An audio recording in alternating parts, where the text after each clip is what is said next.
Merci beaucoup pour cette présentation à deux voix. C'est beaucoup plus agréable que ce qu'on fait habituellement.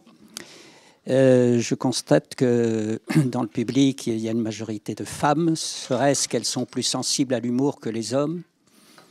Je ne sais pas, on verra bien. Alors, oui, il n'y a rien de plus sérieux que l'humour finalement, et on n'est pas là pour rigoler, comme on dit banalement.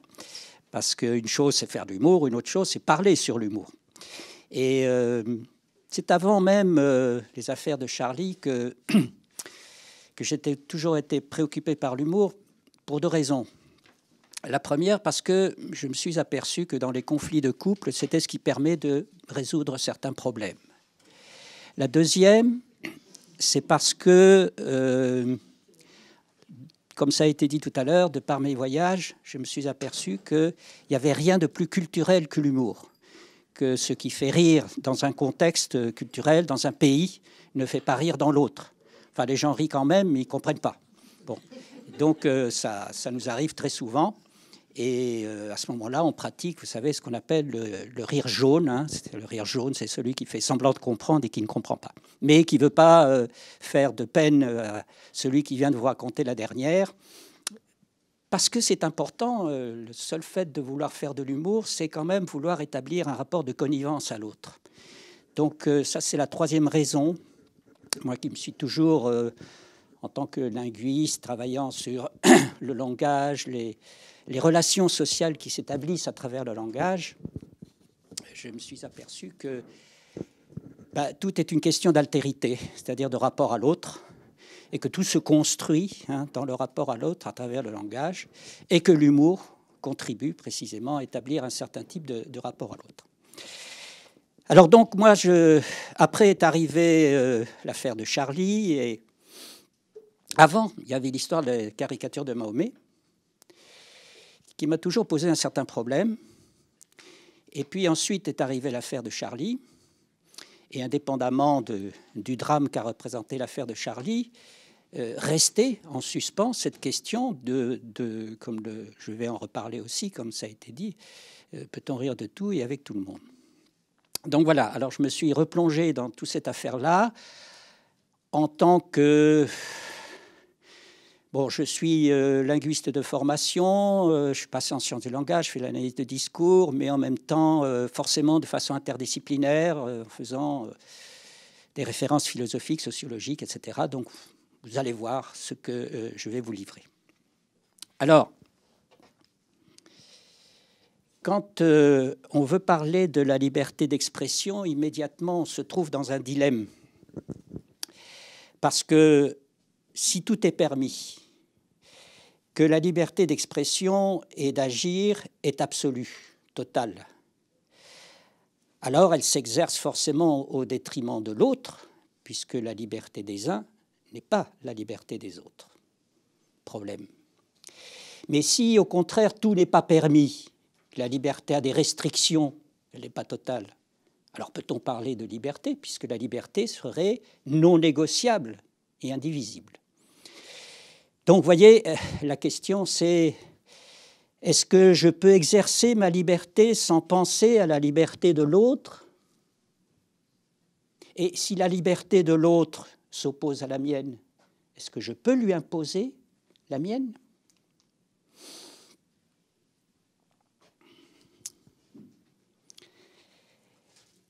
Alors maintenant, quand on aborde cette question de la liberté d'expression à travers l'humour, on se trouve dans un autre paradoxe qu'on peut appeler le paradoxe Desproges, dont beaucoup ont entendu parler.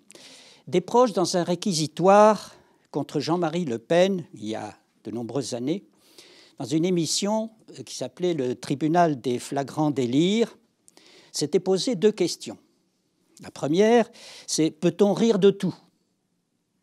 La deuxième, c'est peut-on rire avec tout le monde? Alors, à la première question, il répond, première question, peut-on rire de tout? Il répond oui, sans hésiter. Et il ajoute d'ailleurs, oui, on peut rire de tout, on doit rire de tout, de la guerre, de la misère, de la mort. À la deuxième question, peut-on rire avec tout le monde? Il répond, c'est dur. Et il développe en précisant qu'il peut difficilement rire en compagnie d'un stalinien pratiquant, bon, ça c'est d'une autre époque, d'un terroriste historique, ça c'est très actuel, ou d'un militant d'extrême droite, ça c'est également actuel. Non, évidemment, j'ai un problème de passage avec mes feuilles. Et donc voilà le problème qui se pose à nous, voilà le dilemme, hein, c'est que soit on rit de tout, mais avec un public sélectionné, on choisit son interlocuteur ou son public, ou alors il faut sélectionner ses sujets pour plaire à tout le monde et ne vexer personne. Alors, se pose à nous la question de qui je suis et que suis-je quand je fais de l'humour. Est-ce que si je me moque des Juifs, je suis antisémite? Est-ce que si je me moque des Noirs et des Arabes, je suis raciste? Est-ce que si je me moque des femmes, je suis sexiste? Et est-ce que je suis à la fois sexiste et raciste si je fais un dessin comme celui-là?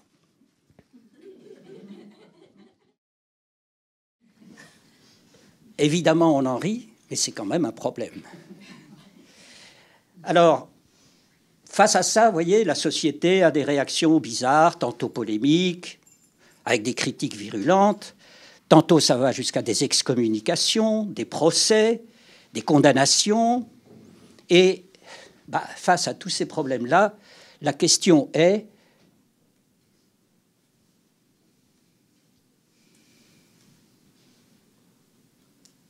je l'ouvre ou je l'ouvre pas? Alors, cette question-là, donc, peut être traitée de deux points de vue. Soit d'un point de vue juridique, au regard du droit, soit d'un point de vue moral, au regard des valeurs sociales. Alors, ce que je vais faire, c'est que je vais commencer par interroger la jurisprudence, qui est très prolifique hein, sur toutes les questions d'humour. Vous allez voir, il y a des condamnations, il y a des relax, etc. On va s'interroger là-dessus. Et puis, on va aussi considérer du point de vue moral, mais à travers une analyse linguistique et discursive de communication que l'on peut faire sur ce que j'appelle le contrat humoristique, c'est-à-dire qu'est-ce qui se passe quand on est en situation d'avoir... Pardon. Oui, mais c'est difficile. Vous savez, j'ai à la fois mes feuilles, le micro et la télécommande. Et donc, qu'est-ce qui se passe lorsque on est en situation d'avoir à entendre ou à faire hein, un acte humoristique? Alors,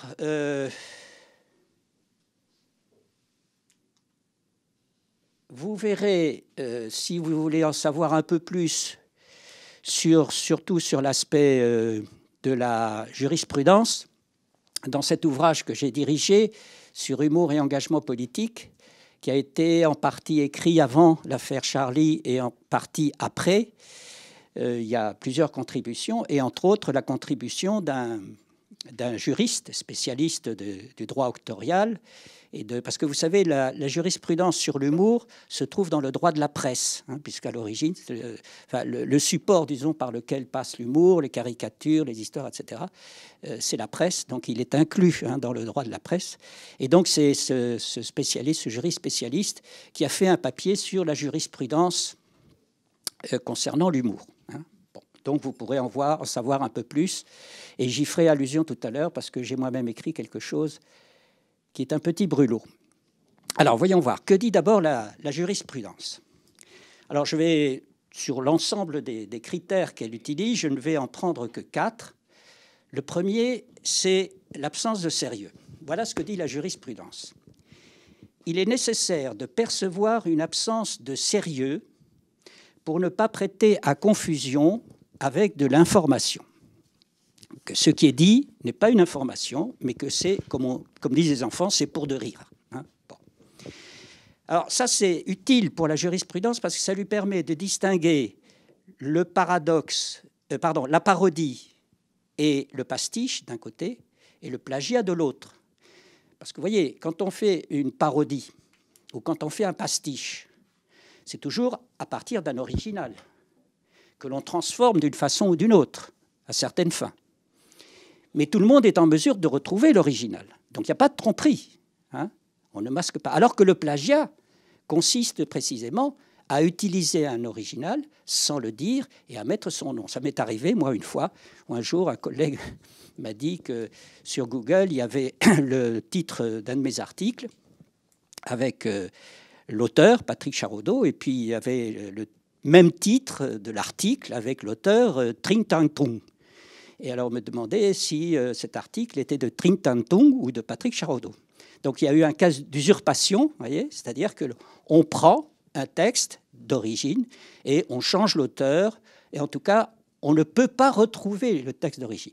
Donc pour la jurisprudence, c'est important, cette histoire d'absence de sérieux, de façon à ce qu'on puisse distinguer parodie, pastiche d'un côté et plagiat de l'autre, qui est toujours une tromperie et une usurpation. Deuxième critère, alors oui, ce que je dis, attendez voir, c'est que se pose quand même la question de savoir qu'est-ce qui est sérieux. C'est quoi le critère d'être sérieux ou pas sérieux? Et là, je montre ce dessin du chat, et où on dit, bah oui, c'est pas sérieux. Ah non, c'est pas sérieux, mais enfin, ça traite quand même de quelque chose de sérieux. Alors, qu'est-ce que ça veut dire ne pas être sérieux? C'est des questions que je laisse en suspens. Deuxième critère, l'intention de nuire. Alors, voilà ce que dit la jurisprudence. Le message humoristique, aussi choquant soit-il, ne doit pas chercher à nuire de sorte qu'il dégénère dans l'insulte ou la calomnie. Autrement dit, ce que cherche le juge, c'est l'intention coupable. Et on va voir que c'est l'affaire centrale de notre analyse. Et à l'intention coupable, l'intention de nuire, et là aussi se pose la question de comment apprécier cette intention de nuire. Si on prend un dessin comme celui-là, toujours du chat, que j'adore, vous avez vu, c'est l'intention de nuire, oui d'accord, mais de nuire à qui? D'abord, on peut se demander si c'est vraiment une intention de nuire, mais est-ce qu'il s'agit, la cible, si vous voulez, est-ce que c'est la burqa? Est-ce que ce sont les femmes musulmanes? Est-ce que c'est Madame de Fontenay qui organisait les grandes cérémonies des Miss, hein, parce que ça fait aussi allusion aux Miss, hein? Est-ce que... Pardon. Je n'avais pas vu ça, mais enfin, est-ce que ce serait Dauphine qui serait aussi la cible? Je viens de m'en apercevoir maintenant, vous voyez. Il faut des contextes. Hein. Voilà. Donc, voilà, une fois de plus, question qui reste en suspens hein, sur cette intention de nuire, comment la percevoir et à qui elle s'adresse. Troisième critère, c'est la thématique. Alors, il ne faut pas cacher sous les oripeaux de l'humour, c'est curieux hein, que la jurisprudence s'exprime de cette façon-là, en disant les oripeaux de l'humour, un discours idéologique. Le juge va alors chercher à savoir s'il y a bien un second degré, une distanciation ou une clé de lecture qui fait que c'est bien de l'humour et qu'il s'agit uniquement de cela. Même question. C'est quoi un discours idéologique tellement décrit en philosophie et en sociologie pour s'interroger sur ce qu'est l'idéologie hein. Et par exemple, si on voit un dessin comme celui-ci, un dessin du dessinateur Lou qui nous a quittés il n'y a pas tellement longtemps, voilà, qui est aussi un dessin qui moque, mais n'y a-t-il pas de l'idéologie là-dessous? Alors, quel critère hein, pour dire il y a de l'idéologie ou il n'y a pas de l'idéologie? C'est quand même un peu problématique. Et puis, enfin, quatrième critère, l'effet sur la victime. Alors, voilà ce que dit la jurisprudence. Il faut aussi que la victime ait en quelque sorte tacitement accepté d'être moquée. La jurisprudence parle d'une tolérance présumée. Alors, je reviendrai sur cette notion de tolérance, mais là aussi, il y a une autre grande question, c'est qui est la victime, de qui on se moque. Hein. On l'a vu déjà tout à l'heure avec le dessin du chat, et là aussi, on peut se poser la question. C'est un dessinateur brésilien, j'ai trouvé ça très astucieux, mais voyez le nombre de questions que ça pose, hein, en termes de qui pourrait être la victime, hein, et qui pourrait le prendre bien ou le prendre mal, hein, et tout cela donc nous renvoie à une série de questions. Et pour y répondre, eh bien, je vais essayer de décrire ce que j'appelle le contrat humoristique. Alors, le contrat humoristique, c'est une notion, un concept, hein, que l'on manie dans les sciences du langage, dans les études de communication. Excusez-moi. Dans les études de communication, qui dit que chaque fois qu'on parle, serait-ce dans une conversation banale, hein, il y a une sorte de contrat tacite. Le contrat, évidemment, est un terme d'emprunt, hein, au monde juridique, hein, c'est une métaphore. Comme quoi, il faut qu'on se reconnaisse réciproquement qui parle à qui, et c'est à propos de quoi. Hein, et quel est l'enjeu de ce rapport? Donc, un contrat langagier de communication se définit toujours par quelle est l'identité de ceux qui échangent, hein, et quelle est la finalité de leur échange. Par exemple, ici, on est dans le contrat conférence, et on sait bien qu'on ne peut pas parler autrement que dans le contrat conférence, et vous êtes là en sachant que c'est un contrat conférence, que dans ce contrat, on a dit qu'il s'agissait de l'humour et pas de l'univers quantique, parce que si vous parlez de l'univers quantique, vous diriez, il nous a trompés sur le contrat. Vous voyez, c'est ça l'idée générale, hein, du contrat. Donc, il y a un contrat humoristique. Alors, ce contrat humoristique, c'est toujours un rapport triangulaire entre entre un jeu humoriste, qui peut être un locuteur, un dessinateur, un tu-récepteur qui peut être un individu ou un public, et puis une cible qui peut être une personne ou une idée, on va le voir. Donc c'est toujours un rapport triangulaire et qui donc nous oblige à nous interroger sur qui parle, qui juge et quelle est la cible. Alors d'abord, qui parle? Et là, c'est très important, on va le voir à plusieurs reprises. Vous allez à un spectacle d'un humoriste. Est-ce que vous avez besoin... Enfin, qui c'est que vous voyez, qui c'est que vous entendez? La personne qui est sur scène. Mais est-ce que vous avez besoin de savoir quelle est toute sa vie, toute sa détermination sociologique, familiale, etc., pour pouvoir apprécier ce qui va être dit sur scène? Mais de moi, là, vous avez qui devant vous? Quelqu'un qui parle. Mais à part quelques éléments qu'on vous a donnés sur mon curriculum vitae, vous ne savez rien de moi. Donc on va partir de l'hypothèse que tout individu, quand il parle, il est toujours dédoublé entre une personne et un personnage. Autrement dit, chaque fois que je parle, je m'institue en personnage moi-même. Même dans nos conversations habituelles, même si on se connaît très bien, même à l'intérieur de la famille, chaque fois qu'on parle, on se construit en sujet parlant, comme un personnage.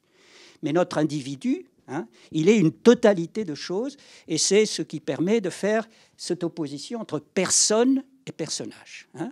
La personne a une identité sociale et psychologique, le personnage a une identité de parole, une identité qu'elle se construit à travers sa parole, ou ses écrits, hein, parole étant un terme ici général. Et donc on va voir que c'est ça l'un des grands problèmes qui va se poser pour l'humoriste, parce que si on veut parler du fameux second degré, eh bien ça va être justement en voyant quel est le rapport entre le jeu humoriste et le jeu conteur ou dessinateur. Je reviendrai là-dessus. Deuxième question, qui juge? Alors, est-ce que c'est le public? Il suffit d'être dans une salle d'un show d'humoriste pour se rendre compte que le public semble être unanime, même lorsque ça atteint directement certaines personnes qui pourraient être dans la salle. Je vous parlerai tout à l'heure de Dieudonné, et je me suis trouvé dans la salle des spectacles de Dieudonné, où il y avait de tout, contrairement à ce qu'on dit. Et il y avait des gens qui pouvaient se sentir directement visés, mais tout le monde applaudissait. C'est le phénomène de catharsis qui est dû au fait que l'on est dans une masse, pris dans un groupe, avec un certain contrat, on est là pour rire, et qui fait que, malgré tout, on rit. on rit ou on apprécie, on n'est pas obligé de rire aux éclats. Donc, celui qui juge, ça peut être le public, ça peut être les victimes elles-mêmes, qui sont les cibles hein, de ces... Et alors ça peut se passer dans le rapport interpersonnel hein, avec une personne. Vous pouvez vous moquer de l'autre. La question, c'est de savoir si l'autre apprécie, n'apprécie pas, s'il réagit, s'il ne réagit pas, s'il réplique pas, etc. Et dans le cas de victimes collectives, eh bien, elles peuvent faire des procès, ou même individuelles, elles peuvent faire des procès, Nadine Morano. Bon. Ça peut être aussi les représentants de ces victimes. Donc en tant que personne, elles ne sont pas touchées, mais ce sont des associations qui représentent, qui défendent hein, des victimes a priori, et qui donc vont s'ériger finalement en censeurs, puisque ce sont ces associations qui vont porter le procès. Et puis, ce sont les juges aussi qui sont saisis et qui donc doivent instruire le procès et puis sanctionner. Et puis, enfin, il faudra s'interroger sur quelle est la cible, sachant que ça peut être des personnes ou ça peut être des cibles, des idées, pardon, et que ces personnes, on peut les atteindre sur leur physique, ça arrive, mais on peut les atteindre sur leur comportement, sur leur psychologie, sur ce qu'elles sont, etc. Et puis des idées, et c'est là évidemment que on voit dans quelle mesure il y a des tabous qui ont été touchés, hein, ou des idées sacrées hein, qui ont été touchées. Il n'y a qu'à penser aux affaires de caricature de Mahomet. Bien. Alors, quand... vous voyez, la jurisprudence, je vous ai donné un certain nombre de critères qui posaient à chaque fois question. Ensuite, je vous ai donné les conditions de réalisation d'un acte humoristique hein, à travers ce contrat, qui tient à la façon dont on parle, on est jugé et quelle est la cible. Et on voit que tout se porte sur cette fameuse question de comment arriver à déterminer l'intention de nuire. Hein.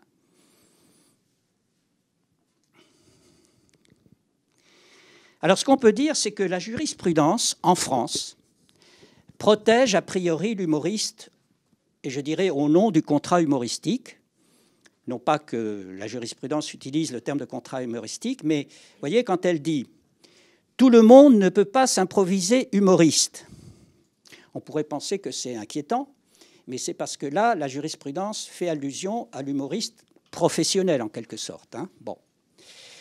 Le tribunal n'a pas à statuer sur la drôlerie ou sur le bon goût d'une plaisanterie. Donc, il ne s'autorise pas à juger la valeur de l'acte humoristique. Il lui suffit simplement de constater que l'humoriste ne peut qu'avoir conscience du caractère blessant de ses propos. Alors, l'humoriste doit avoir conscience du caractère blessant de ses propos. Au nom de cette protection, vous avez des humoristes comme Guy Bedos, Mahine, Coluche, Desproges, Charlie, qui ont été relativement bien protégés, qui ont de temps en temps été condamnés, certes. Et même Charlie Hebdo a été condamné une dizaine de fois, mais sur 50 procès. Vous voyez donc la proportion. Hein. C'est ce qui permet de dire aux juristes que la jurisprudence française protège relativement bien les humoristes. Mais alors, moi, ce qui m'intéresse, c'est le pourquoi. C'est pourquoi certains sont condamnés et d'autres sont relaxés. Alors, je vous donne juste un exemple ou deux hein, de condamnation et de relax. L'affaire Patrick Sébastien, bon, ça remonte à quelques années, peut-être que vous n'avez pas souvenir de cela ou que même certains ne l'ont pas connu. Voilà, c'était dans les années 90. Et Patrick Sébastien a été dénoncé par le MRAP et la LICRA, et il a été condamné à 30 000 € pour avoir parodié une chanson de Patrick Bruel qui s'intitulait « Casser la voix ». Et il l'a intitulé en « Casser du noir » sous les traits de Jean-Marie Le Pen chantant dans un meeting politique. et le refrain étant repris par le public. Alors, le motif de la condamnation, c'est qu'il y aurait eu délit de provocation à la haine raciale. C'est étonnant parce que si on regarde la jurisprudence, toutes les conditions de l'acte humoristique étaient réunies, à savoir qu'il y a distanciation de l'humoriste, il y a jeu parodique, donc ça ne trompe personne, parodie, on peut retrouver l'original, on voit comment il est transformé, et que finalement, la cible, ce ne sont pas les Noirs, mais c'est Jean-Marie Le Pen, raciste notoire, et donc c'est au contraire le racisme qui est stigmatisé à travers ce jeu parodique. Là, franchement, c'est étonnant. Alors, pour gagner du temps, je ne vous en cite pas d'autres. Il y avait aussi l'affaire Bébête Show, etc. Enfin, il y a un certain nombre de cas comme ça. On peut, d'ailleurs, j'ai repris ça avec les juristes eux-mêmes, qui pour une fois ont gardé silence. C'est pas facile de faire garder silence à des avocats. Là, ils comprenaient qu'effectivement, il y avait des problèmes qui se posaient. Et je vous donne un exemple d'une relaxe, qui était le cas de Nicolas Bedos, dénoncé par le collectif des Antillais, Guyanais, Réunionnais et Mahorais pour injure raciale, parce qu'il avait employé dans un sketch les expressions indolence insulaire, pas très méchant, autochtone oisif, pas très méchant non plus, enculé de nègre, ça c'est plus sérieux, et pourtant, il a été relaxé par le tribunal correctionnel de Paris. Donc, vous voyez, c'est pas, on va pas avoir le discours populiste qui dit justice inégalitaire, pourrie, etc. Non, c'est que vraiment se pose cette question de comment on arrive à déterminer l'intention, ce qu'on peut appeler l'imputation de l'intention de nuire.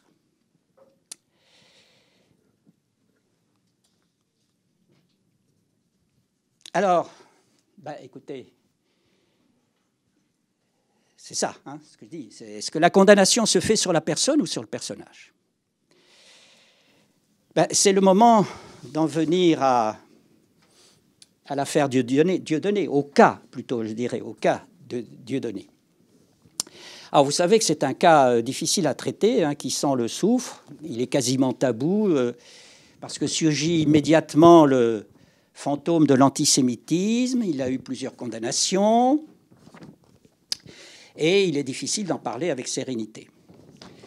La première question, c'est est-ce que c'est un vrai humoriste?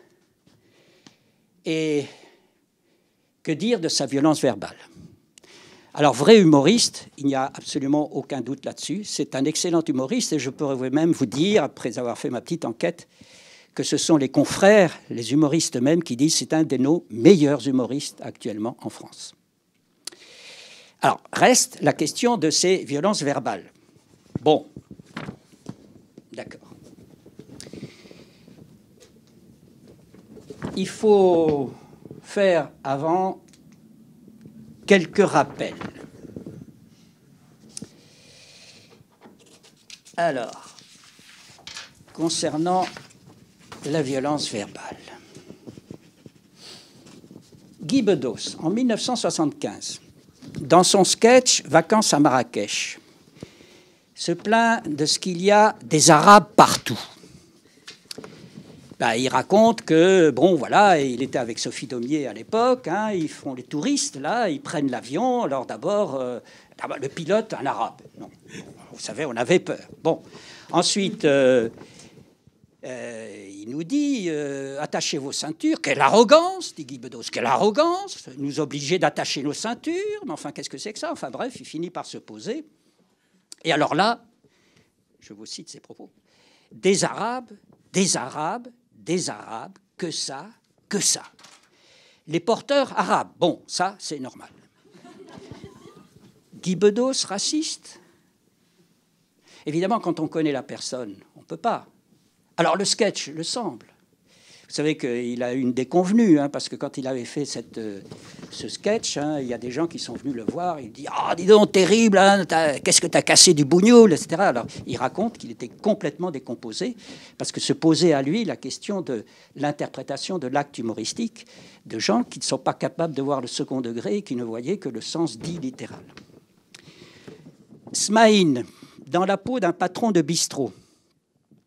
Je ne suis pas raciste, moi, hein, mais moi, je ne suis pas raciste. Mais vous savez, quand je vois un arabe, j'ai peur. Hein. Moi, je vous le dis, hein, j'ai peur. Et puis, dans un autre sketch. Et tu as déjà vu un noir gagner le Tour de France, toi? T'imagines un noir avec un maillot jaune? Et avec, si ça se trouve, il ne trouvera pas du boulot chez Banania.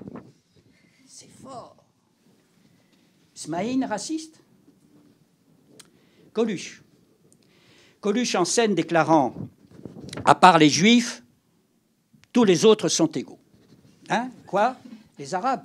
Ah oui, les Arabes. Ah oui, les Arabes sont plus égaux que les autres. Oui, même les Arabes sont plus égaux. Oui, oui, c'est ça.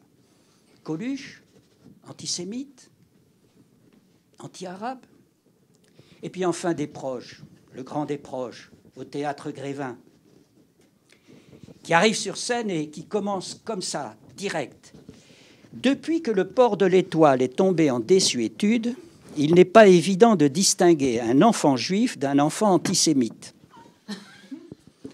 Naguère encore, les Juifs avaient les lobes des oreilles pendants, les doigts et le nez crochus et la bite en col roulé. Mais de nos jours, ils se font raboter le pif et raccourcir le nom pour passer inaperçus. Vous vous rendez compte? On pourrait entendre ça maintenant. Et pourtant, on ne peut pas dire que Desproges était un antisémite. Il est bon de rappeler, vous savez, ça c'est toujours le recours à l'histoire. L'histoire ne nous dit pas ce qu'il faut faire dans le présent, mais enfin, il est bon d'y avoir recours pour se rappeler un peu ce qu'a été le passé. Et donc, je rapporte ces exemples parce que Dieudonné a été souvent condamné au nom de la violence de ses sketchs, hein, de ses propos. Et donc, on voit bien qu'il y a une affaire de contexte qui intervient là-dedans. Bon, alors, qu'est-ce qui se passe avec Dieudonné? Eh bien, on peut dire que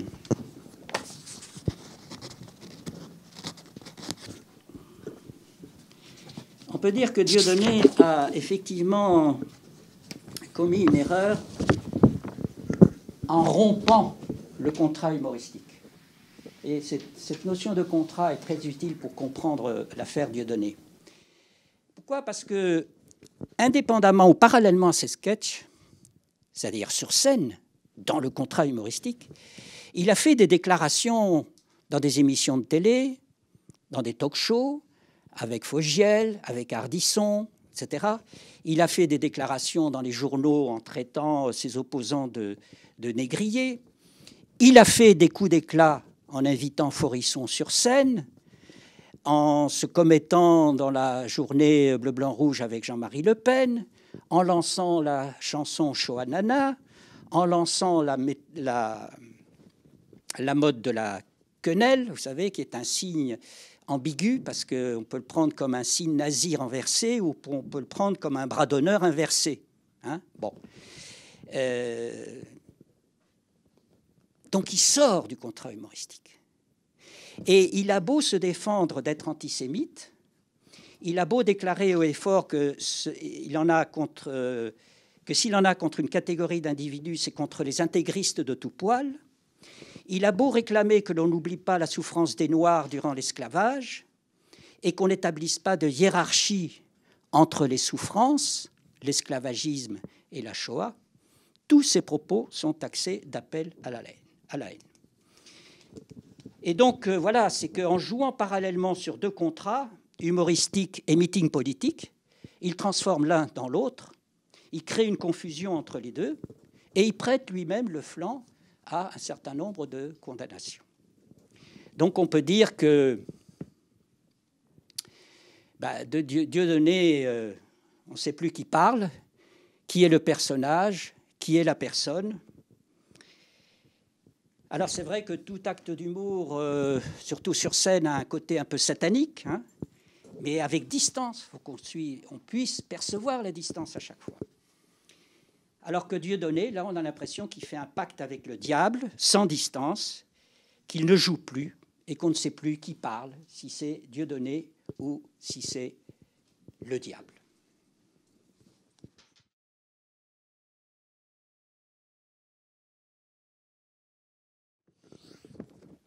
Alors,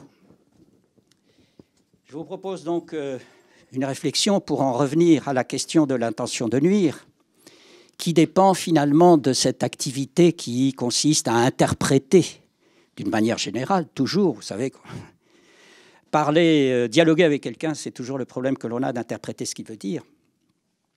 Et alors, interpréter, le mécanisme général de l'interprétation, c'est toujours le même, hein. C'est toujours un jeu de va-et-vient entre la personne qui parle, enfin, la personne en tant que telle, qui pense, hein, qui a ses propres déterminations psychologiques et sociales, qui pense, et puis la personne qui parle, hein, et qui, comme je vous le disais tout à l'heure, s'institue à ce moment-là en personnage. D'où la question, qui c'est qu'on juge? Est-ce que c'est le personnage qui parle ou la personne qui pense?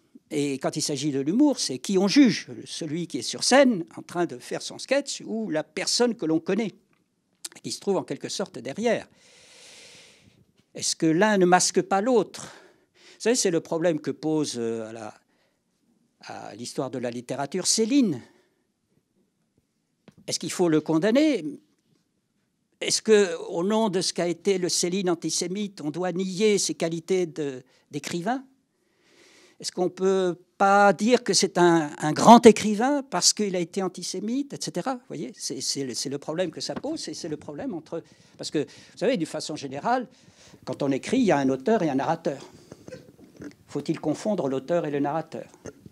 Donc c'est le Céline narrateur, et il y a le Céline auteur, celui qui pense, qui est antisémite, etc. Lequel des deux il faut prendre? C'est ça le problème que ça nous pose. Et c'est le problème qui se pose lorsque on a eu affaire à la caricature de Mahomet. Parce que, vous voyez, par exemple, une caricature comme celle-là, hein, qui a été postérieure donc, à ce qu'on a appelé au départ la caricature de Mahomet,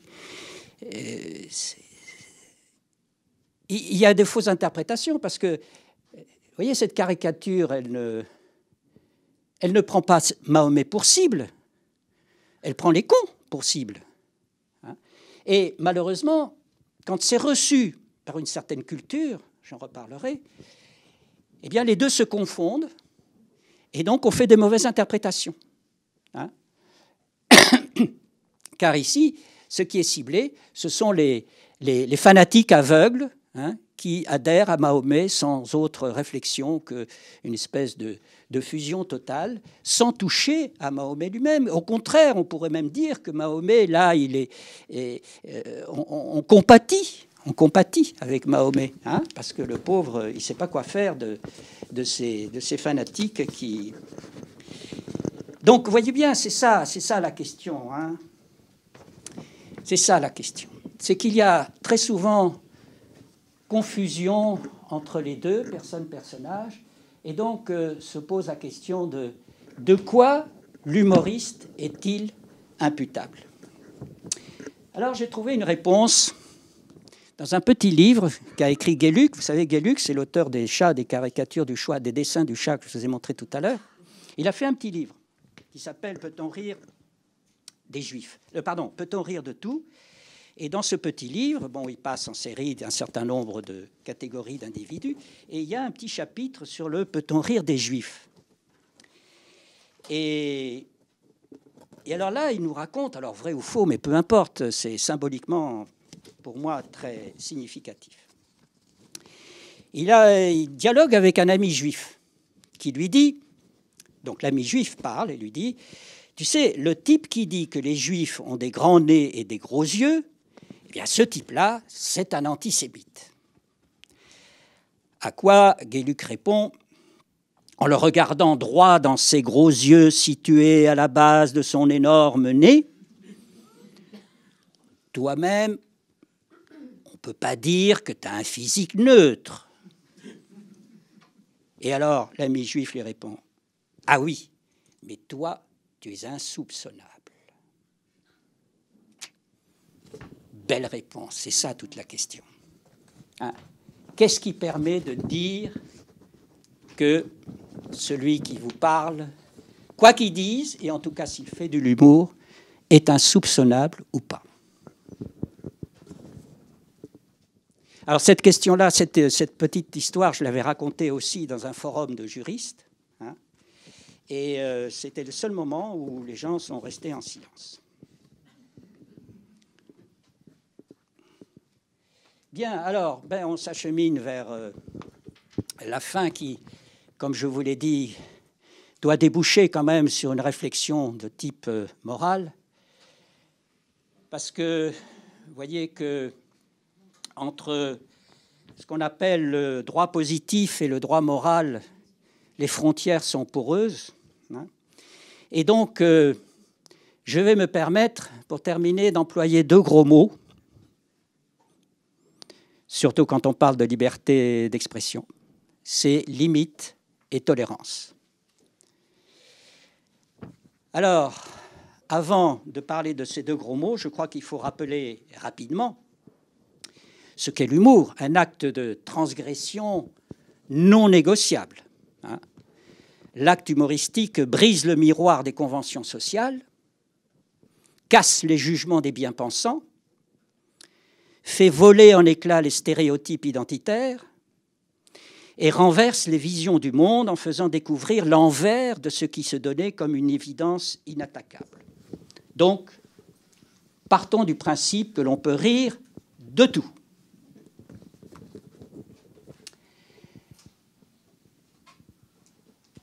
Deuxième chose à rappeler, c'est que l'humour, pour qu'il ait un impact, doit être un coup de poing. Il faut qu'il frappe fort. Un coup de poing dans la gueule, disaient les dessinateurs Lou et Cavana, le créateur, vous savez, d'Harakiri et de Charlie Hebdo. Et face à l'arrogance des bien-pensants, il n'y a que l'outrance du bon ou du mauvais mot. Et donc, on doit pouvoir rire de tout, faire éclater au risque même de la castagne. Ça, c'est un beau dessin de Cabu.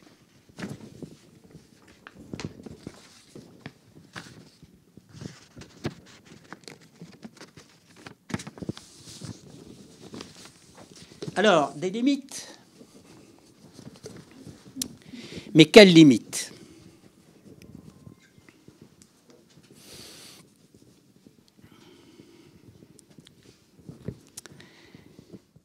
Pas la censure, pas les limites de la censure, hein, qui impose le bien-pensé social. Ce dessin nous le dit. Pas les limites de l'autocensure que l'humoriste pourrait s'imposer à lui-même. Ce dessin de Plantu nous le dit. Vous voyez, c'est partout le « je ne dois pas, je ne dois pas, je ne dois pas, je ne dois pas, je ne dois pas ». Ça, c'est la limite de l'autocensure. Pas la limite de la peur de la loi, qui vous dirait que, ben voilà, j'ai une bonne idée marrante, là, oui, mais pas sur l'islam, pas sur l'Église, pas sur les femmes, pas sur les handicapés, pas... Alors qu'on ne vit bien que dangereusement. Et alors donc, ce que je propose comme réflexion, c'est une limite, des limites au nom de l'intelligence, qui sait distinguer, qui ne confond pas, qui sait distinguer les catégories d'appartenance. Ce n'est pas la même chose d'être juif, sioniste, israélien. Ce n'est pas la même chose d'être arabe, musulman, islamiste. Ce n'est pas la même chose d'être catholique, intégriste, fondamentaliste. Il faut savoir distinguer, on ne peut pas mettre tout dans le même sac. Intelligence de la différence entre la liberté de conscience des individus, qui est imprescriptible parce que ça fait partie des croyances, et les dogmes, qui sont des idéologies et qui, eux, sont critiquables. Qui sait distinguer les caractères physiques des caractères psychologique. Le physique, c'est notre destin, c'est notre corps, c'est notre destin, il est là, on n'y peut rien. Le psychologique, on en est toujours un peu comptable. Et donc, une intelligence qui sait distinguer irrévérence et outrance d'un côté et indécence de l'autre. L'irrévérence, c'est irrévérencieux, mais pourquoi pas? Évidemment, il faudrait que peut-être une jeune génération qui ne sait pas qui est Pasqua, Charles Pasqua, le Fernandel politique. L'outrance même, l'outrance qui est vraiment parfois outrancière. Hein? C'est à l'époque où Balladur était Premier ministre. Bon, ça peut ne pas faire plaisir. Certains peuvent trouver que ce n'est pas de bon goût, comme on dit. Mais enfin, on ne va pas faire un procès pour ça. Mais l'indécence. C'est vrai que l'indécence, c'est un jugement très personnel et psychologique. Eh bien, je vous donne un exemple de ce que pour moi est une indécence. C'est l'utilisation du cadavre d'un enfant. Pour même, si on veut faire une critique en dessous, l'inscrire dans une pseudo-publicité ou promotion, voyez. On peut faire cette même critique sans avoir besoin d'utiliser le cadavre d'un enfant. Mais je reconnais que le jugement d'indécence dépend toujours des histoires personnelles des individus et dépend aussi de leur culture. Et alors donc, pour terminer, il y a la question de la tolérance. Là aussi, ce n'est pas la tolérance du bordel, vous savez, comme on disait autrefois, d'ailleurs ça nous vient d'un grand poète, hein, la tolérance, il y a des maisons pour ça, des maisons closes pour ça. C'était pourtant un grand poète qui l'avait dit, Paul Claudel, mais bon. Pas la tolérance de la soumission, pas la tolérance de la compromission non plus, mais également une tolérance au nom de l'intelligence qui accepte que l'on puisse se moquer de moi. Vous savez, c'est à propos du procès de Nadine Morano. Hein, bon. Il faut dire que Gors a de temps en temps de très bonnes trouvailles. Bon.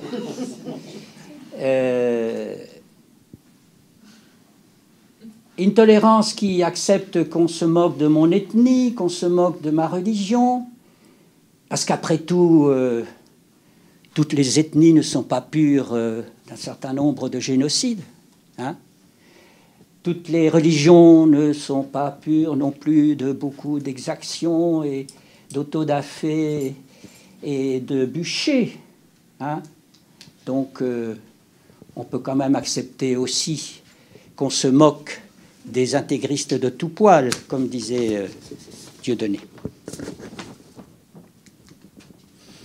Donc tout cela renvoie, pour terminer, à une question d'éthique.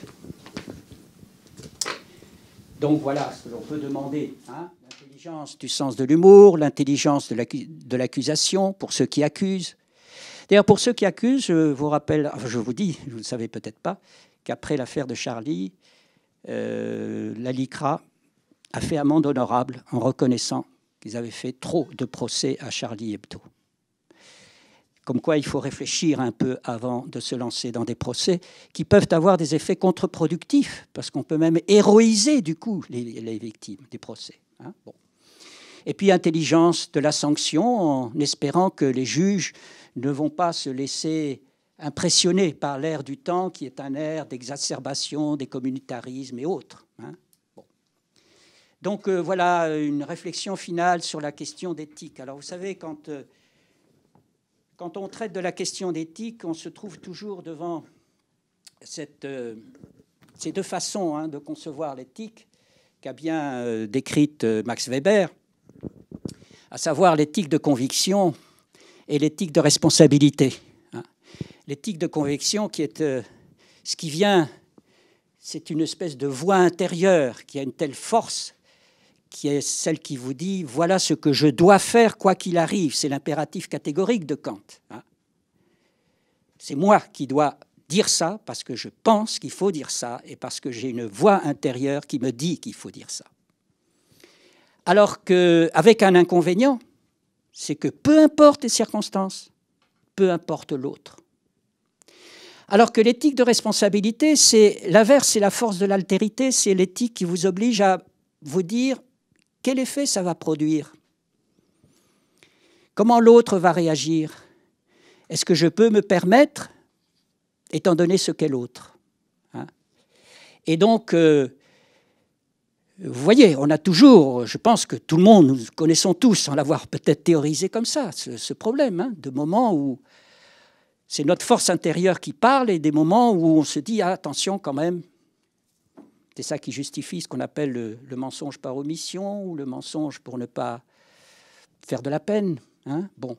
Donc voilà, on est toujours balancé entre les deux. Eh bien, on peut dire que pour l'humour, devrait se poser la même question pour les humoristes et pour ceux qui jugent en conviction ou en responsabilité. Hein. Et donc, ma question, c'est pourquoi pas les deux? C'est-à-dire, pourquoi ne pas avoir conscience des moments où je peux faire prévaloir l'éthique de conviction et des moments où je peux faire prévaloir l'éthique de responsabilité? Parce qu'à ce moment-là, on n'a plus affaire aux devoirs des uns face aux droits des autres, mais à un choix libre, dès l'instant que l'on est passé par cette réflexion entre les deux éthiques. Alors maintenant, quoi? Eh bien, entre le tout est permis et le rien n'est permis, ben, la liberté d'expression est toujours en question et en suspens, sous la menace d'orage.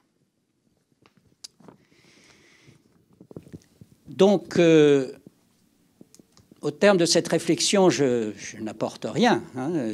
D'ailleurs, qui serais-je hein, pour pouvoir dire ce qu'il faut faire en faisant de l'humour? Et simplement, je fais cet appel à l'interrogation de qui suis-je, qui juge, hein, et un appel à l'intelligence contre trois arrogances, finalement. L'arrogance libertaire, qui estime que tout est permis. Oui, mais attention, éthique de responsabilité. L'arrogance réactionnaire de susceptible qui se prend pour la conscience du monde et qui immédiatement va se précipiter à faire des procès, à protester, etc. Et puis l'arrogance de l'universaliste qui estime que, quel que soit le contexte culturel, quelles que soient les caractéristiques des gens, des pays, des peuples, des populations, peu importe. Vous savez, c'est l'histoire de la caricature de Mahomet. Je ne dis pas qu'il fallait, je suis personne pour pouvoir dire qu'il ne fallait pas faire cette caricature. La seule chose que je dis, c'est qu'on ne s'étonne pas que lorsque la caricature de Mahomet, qui sort d'un univers où on pratique la laïcité, d'une façon ou d'une autre, mais la notion de laïcité conceptualisée est un peu court dans les veines hein, des populations en tout cas à tradition européenne, parce qu'elle arrive dans une culture qui ne sépare pas le religieux du politique, il ne faut pas s'étonner que ça fasse des éclats. Donc la seule chose que je demande, c'est de la lucidité de ce point de vue-là. Hein, et ne pas dire, bon, bah, peu importe, ils n'ont qu'à comprendre comme nous, mais quelle arrogance de dire, ils n'ont qu'à comprendre comme nous. Vous voyez, on pourrait d'abord peut-être se demander comment eux, ils comprennent le monde. Hein, voilà. Bon, je sais que ça fait, j'ai un jour fait cet exposé, je termine, à la BNF, en présence des caricaturistes, certains d'ailleurs étaient de Charlie, et qui avaient du mal à comprendre ça. Parce que pour eux, c'est quoi qu'il arrive, où que ce soit, on doit pouvoir dire ce que l'on a en soi. Hein. Bon, j'ai simplement demandé si... Ah oui, au nom de la colère, on exprime une colère.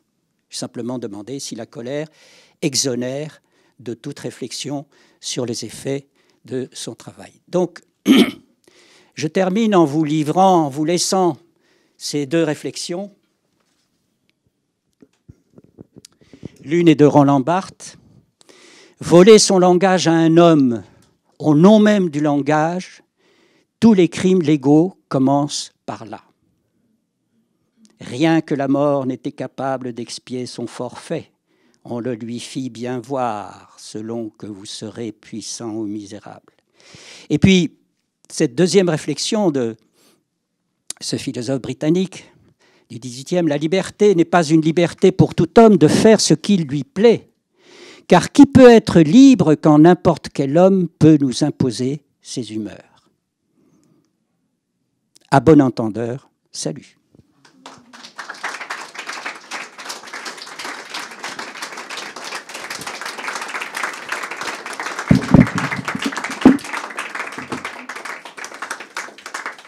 Merci beaucoup pour cette passionnante conférence humoristique. Je pense qu'il doit y avoir des questions. Allez-y, j'ai pas de micro. Oui, allez-y. Bon, merci beaucoup d'abord. Et donc je voulais juste faire mention à une phrase qui m'a beaucoup. Je voulais faire mention à une phrase qui m'a beaucoup frappée d'une humoriste argentine qui s'appelle Malena Pichot. Je ne sais pas si vous la connaissez. Et hein? Ah d'accord. Donc et voilà, je voulais juste dire la phrase et savoir ce que vous en pensiez. Donc elle a dit n'importe qui peut faire de l'humour, sauf si l'on est un homme blanc, bourgeois, hétérosexuel. Donc voilà, je voulais savoir. Voilà un très, très beau paradoxe qui montre qu'il y a quand même une... Mais c'est ça, hein, c'est que... Attendez, non, je vais prendre... Oui. C'est ça, il ne faut pas oublier que l'humour, c'est toujours renverser, hein, c'est toujours faire basculer, hein, c'est toujours montrer le... Donc, pour ça que ça joue très souvent sur le paradoxe, quoi. Parce que si on prenait littéralement ce qu'elle a dit, hein, ça donnerait raison absolument à tous les réactionnaires et qui diraient que, bon... Alors que non, justement, il faut le comprendre dans l'autre sens, hein, qui est une ironie totale. Hein, voilà. Oui, oui, oui, bien sûr. Ça parlait de l'appartenance dont vous parliez. Oui. C'est pas la même chose, une blague à propos des Noirs et qui vient d'un Noir. Oui, c'est ça. C'est ça, ou même les fameuses blagues juives. Hein. On dit qu'il n'y a pas plus humoriste que le juif lui-même, et les juifs se racontent plein de blagues, etc. Pourquoi, quand on raconte sur les juifs, ah voilà, c'est ça le problème de l'altérité. Qui est qui et au nom de quoi il le fait, hein. Donc on est en permanence devant cette affaire-là, quoi.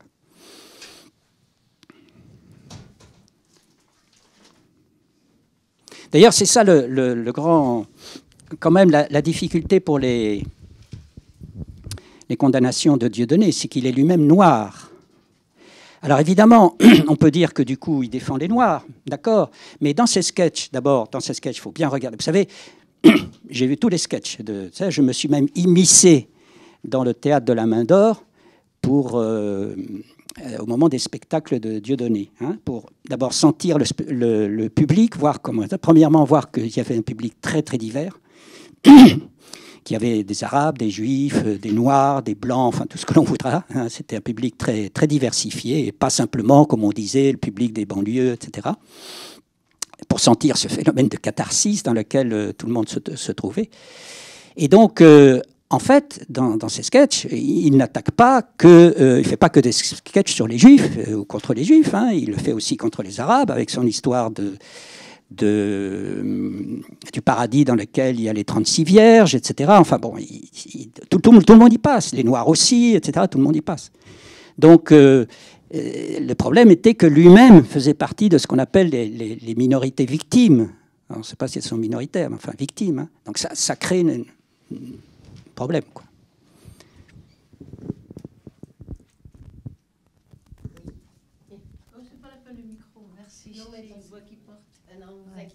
Merci, bonjour à tous.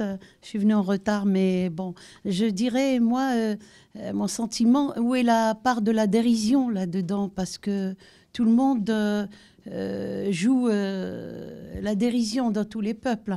Alors, où est la part de dérision dans ce cas-là?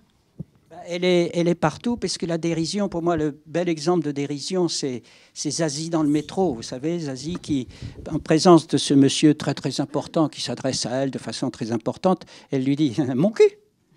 C'est-à-dire que, vous savez, c'est l'épingle dans le ballon de baudruche. d'un seul coup, tout ce que l'on mettait, que l'on présentait de façon sérieuse, importante, etc., par le jeu de mots ou l'acte humoristique, clac, qui coupe, qui fait basculer les choses, toute l'importance des choses. C'est ce qui pose le problème d'ailleurs à l'humour, parce qu'on a l'impression qu'effectivement, plus rien n'est sérieux. C'est pour ça que je disais par rapport à la jurisprudence, quel est le critère pour dire que c'est sérieux ou pas sérieux, hein? Mais tout le processus lui-même de l'acte humoristique consiste à mettre une épingle dans le ballon de baudruche pour faire se dégonfler tout ce que l'on considère comme très important, très sérieux, etc. Hein? Imaginez qu'au moment de la remise des diplômes, on se mette à raconter des sketchs humoristiques, etc., sauf si c'est celui qui remet les diplômes. À ce moment-là, évidemment, il peut jouer sur les deux tableaux, mais c'est ça, hein, le contraste entre le sérieux et le non-sérieux. Et bien finalement, le contraste entre le non-sérieux et le non-sérieux, c'est la dérision. Alors là où c'est le plus fort, c'est quand on fait de l'autodérision. C'est-à-dire qu'en soi-même,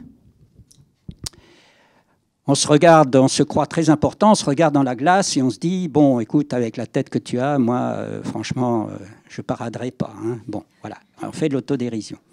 Ça, c'est ce qui sauve un peu les personnes, hein, parce qu'elles disent, bon, vous savez, moi, je ne me prends pas au sérieux. Hein. Oui. Une question plus générique. Est-ce qu'il y a des cultures où il n'y a pas d'humour dans ce que vous avez pu voir Alors, c'est une bonne question. Vous savez que quand on dit c'est une bonne question, c'est qu'on n'a pas la réponse. Hein. Parce que là, je ne peux pas vous dire s'il y a des cultures où il n'y a pas d'humour. En tout cas, j'ai remarqué. Je vous donne quand même un petit exemple pour voir la différence. C'est qu'une année, je faisais un séminaire de doctorat là, sur l'humour, et puis j'étais sur la catégorie de l'ironie. Aujourd'hui, je n'ai pas parlé des catégories d'humour, parce qu'il y a finalement plein de catégories d'humour. L'ironie, ce n'est pas la même chose que le sarcasme, ce n'est pas la même chose que le paradoxe, que l'insolite, etc. Et donc, on travaillait sur l'ironie. Bon, basiquement, vous savez, qui consiste à dire le contraire de ce qu'on dit. Un enfant casse un truc, on lui dit bravo. Bon, il comprend, l'enfant, qu'on n'est pas en train de le féliciter. Hein, bon. Mais, alors on pourrait dire c'est un mensonge. Non, c'est pas un mensonge, parce qu'en même temps, on donne l'indice pour comprendre que le bravo. Tenez, on retrouve personnage, personne. Personnage parlant, il dit bravo, mais on sait que la personne qui pense, elle dit c'est pas bien. Hein, bon. Donc c'est ça, basiquement, le processus de l'ironie. Donc on expliquait ça.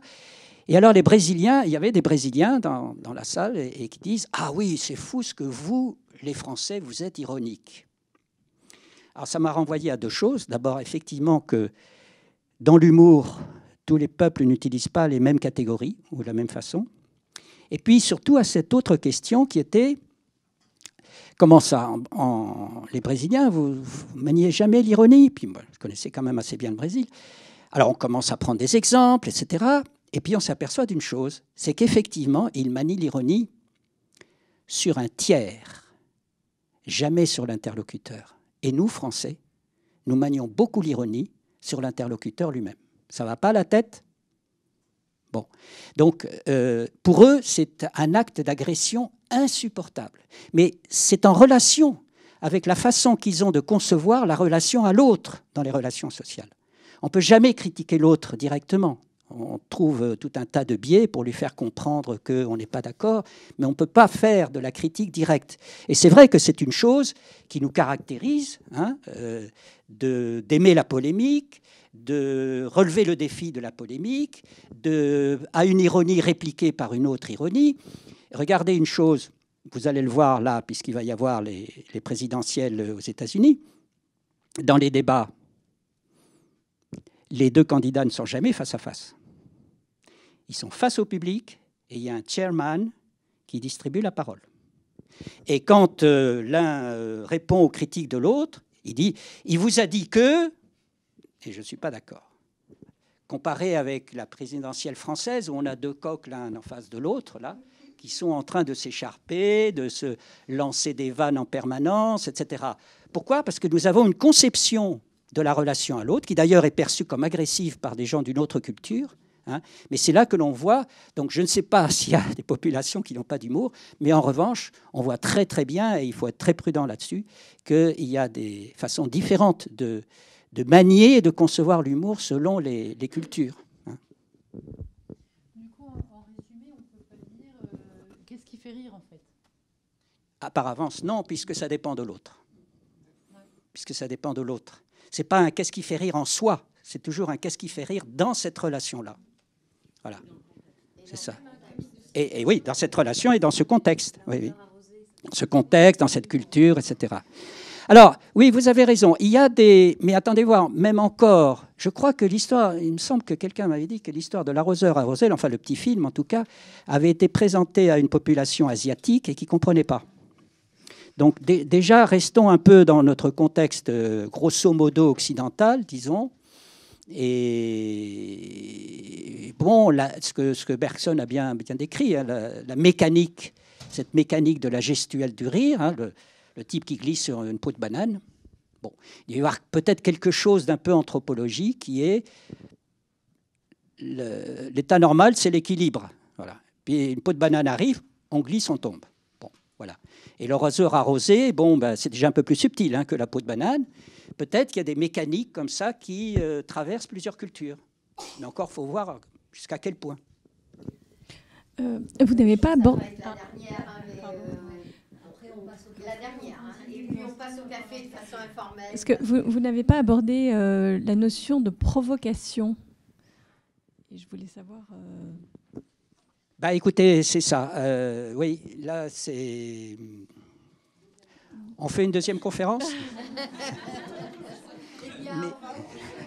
Je vous dirai 2 mots tout à l'heure.